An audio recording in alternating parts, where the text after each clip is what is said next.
যেন মই অসমৰ ৰবীশ কুমাৰে আহি গ'ল গদি মিডিয়া। এতিয়া তাৰ মাজত মই তোমালোকক দি ক'ব পাৰোঁ, যোৱা 20 বছৰত মোটামুটি মই গোটেইকেইটা চেনেল সলাই দিছোঁ। চবে জানে এইটো কথা। মই নিউজ লাইভত কাম কৰিছোঁ, প্ৰতিদিন টাইমত কাম কৰিছোঁ, DYত কাম কৰিছোঁ, প্ৰাগত কাম কৰিছোঁ, আছাম টকছত কাম কৰিছোঁ, এনকেত মই কাম কৰিছোঁ, আৰু এতিয়া মই পিপুলছ টিভি বুলি এটা নিজে খুলি লৈছোঁ।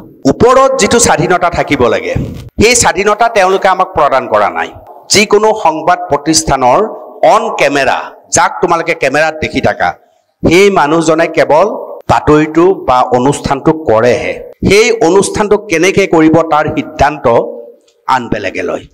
মই যেতিয়া ঘৰৰ পৰা এজন সাংবাদিক সংবাদ সেৱা কৰিবলৈ ওলাই আহিম, মই সদায় এইটোৱে বিচাৰোঁ যে মই ৰাইজৰ বাবে কাম কৰিব লাগিব।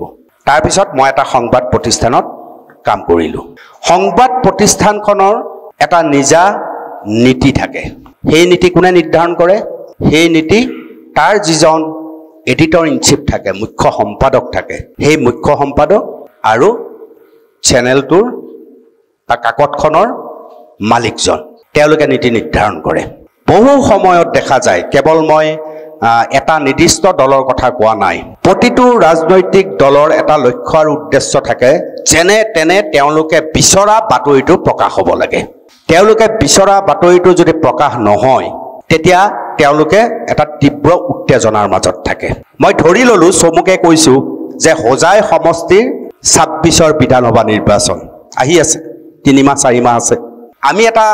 আমি এটা প্ৰতিবেদন বনালোঁ যে এইবাৰ হোজাইৰ পৰা অমুকে নিৰ্বাচন খেলিব। আমি 4জন মানৰ নাম দিলোঁ। ধৰি ল'লোঁ বিজেপিৰ পৰা অমুকে খেলিব, কংগ্ৰেছৰ পৰা তমুকে খেলিব, AIUDFৰ পৰা অমুকে খেলিব।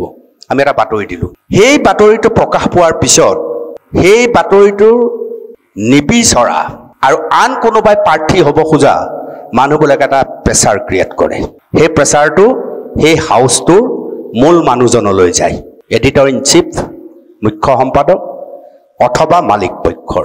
আজিকালি যি ৰাজনৈতিক বাতৰিবিলাক একপক্ষীয় হৈ পৰিছে, বহুত সময়ত আমি যেতিয়া চৰকাৰৰ বিৰোধ কৰিব নোৱাৰোঁ, এনেধৰণৰ কথা বতৰা যেতিয়া হয়, তেতিয়া মাইক্ৰফোনৰ সন্মুখত অন কেমেৰাৰ সন্মুখত যিজন মানুহ থাকে, আমাৰ ল'ৰা ছোৱালীয়ে বা আমাৰ মানুহে ভাবে এইজনেই এই কথাটো কোৱা নাই। কিন্তু কথাটো তেনেকুৱা নহয়। ওপৰত যিটো স্বাধীনতা থাকিব লাগে, সেই স্বাধীনতা তেওঁলোকে আমাক প্ৰদান কৰা নাই। সেইটো মই বুলি কোৱা নাই, যিকোনো সংবাদ প্ৰতিষ্ঠানৰ অন কেমেৰা, যাক তোমালোকে কেমেৰাত দেখি থাকা, সেই মানুহজনে কেৱল বাতৰিটো বা অনুষ্ঠানটো কৰেহে। সেই অনুষ্ঠানটো কেনেকৈ কৰিব তাৰ সিদ্ধান্ত আন বেলেগে লয়। এতিয়া তাৰ মাজত মই তোমালোকক দি ক'ব পাৰোঁ, যোৱা 20 বছৰত মোটামুটি মই গোটেইকেইটা চেনেল সলাই দিছোঁ। চবে জানে এইটো কথা। মই নিউজ লাইভত কাম কৰিছোঁ, প্ৰতিদিন টাইমত কাম কৰিছোঁ, DYত কাম কৰিছোঁ, প্ৰাগত কাম কৰিছোঁ, আছাম টকছত কাম কৰিছোঁ, এনকেত মই কাম কৰিছোঁ, আৰু এতিয়া মই পিপুলছ টিভি বুলি এটা নিজে খুলি লৈছোঁ, যেন মই অসমৰ ৰবীশ কুমাৰে নিজকে ভাবি লৈছোঁ। তো এনেকুৱা বহুত সাংবাদিক থাকে যিয়ে বিচাৰে যে অসমৰ মানুহে যিবিলাক কথা কোৱাটো বিচাৰিছে, অসমৰ মানুহৰ যিবোৰ মৌলিক সমস্যা আছে, অসমৰ মানুহৰ প্ৰকৃত যিবিলাক সমস্যাৰ কথা আছে, এই সমস্যাৰ কথা আমি ক'ব লাগিব। যেতিয়া ক'ব নোৱাৰে, তেতিয়াই ভিতৰত এটা বিদ্ৰোহ আৰম্ভ হয়, আৰু ভিতৰত যেতিয়া বেছি বিদ্ৰোহ হ'ব, তেতিয়া সি এইটো চেনেলৰ পৰা সেইটো চেনেলত জঁপিয়াই, সেইটো চেনেলৰ পৰা সেইটো চেনেলত জঁপিয়াই, আৰু তোমালোকে ফেচবুকত আপডেট দিয়া, ই এটা মস্ত ডলাৰ বগৰী। এইটো এটা ডাঙৰ সংকট হৈছে আমাৰ কাৰণে। আমি চৰকাৰী যন্ত্ৰক সমালোচনা কৰোঁ, আমি কিছু শক্তিশালী ৰাজনৈতিক নেতাক ক্ৰিটিচাইজ কৰোঁ, কিন্তু আমাৰ নিজৰ ঘৰখনত আমি আচলতে কিমান মুক্ত? মই যে ডবকাত ইছমাইল হুছেইনক নিযুক্তি দিছোঁ, মই যে হোজাইত ৰূপকক নিযুক্তি দিছোঁ, ABC মই উদাহৰণ হিচাপে কৈছোঁ।